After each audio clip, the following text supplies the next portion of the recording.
these people are the people who have been supporting Palestine, struggling for Palestinian rights. They have got a strong and principled policy for Palestine in their union. I give you Sue Monge from PCS.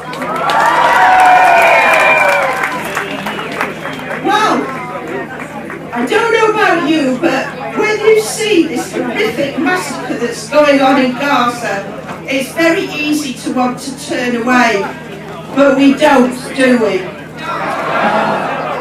I want to say two things that stop me always from turning away, and they are two photographs of two babies.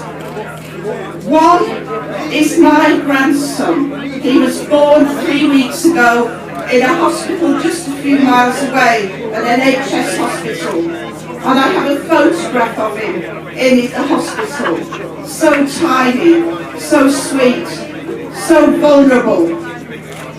And his young parents, full of wonder and joy. But that week after, I saw another photograph in a newspaper of another baby, a baby girl in a hospital in Gaza. She has no proud parents because they had to cut her out of her dead mother after their home was bombed.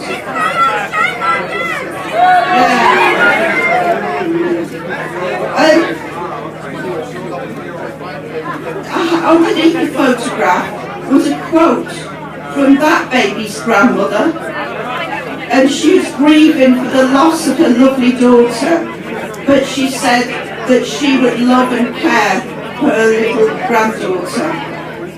5 days later, that baby died. It died because of the bombing, which cut off the power, which cut off the oxygen to the incubator, and that baby died. It lived and died in 5 days, and I cannot ever think I've ever felt so much for that grandmother, thousands of miles away, that I have never seen, never met, and yet it made me weep as I held my grandchild, but it made me very, very angry. How dare they call that self-defense? Thank you. It's a war crime. And it has the unwavering support of the US, whose military aid to the Israeli state comes to $8.5 million a day.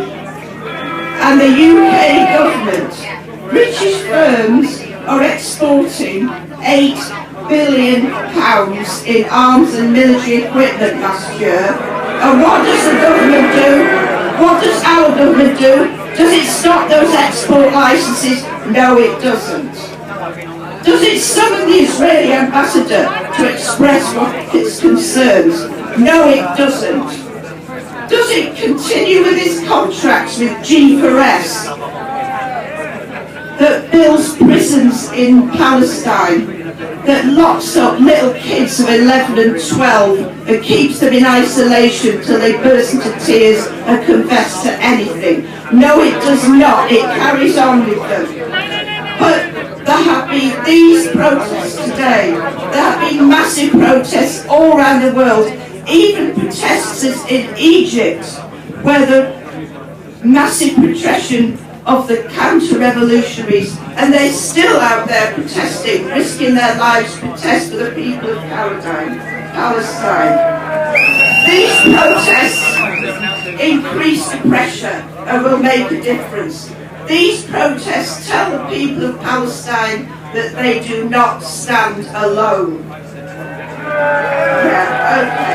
My union is saying, like everybody else here, boycott, disinvestment, sanctions. The government has to listen. They can be forced to listen. They can be forced to change.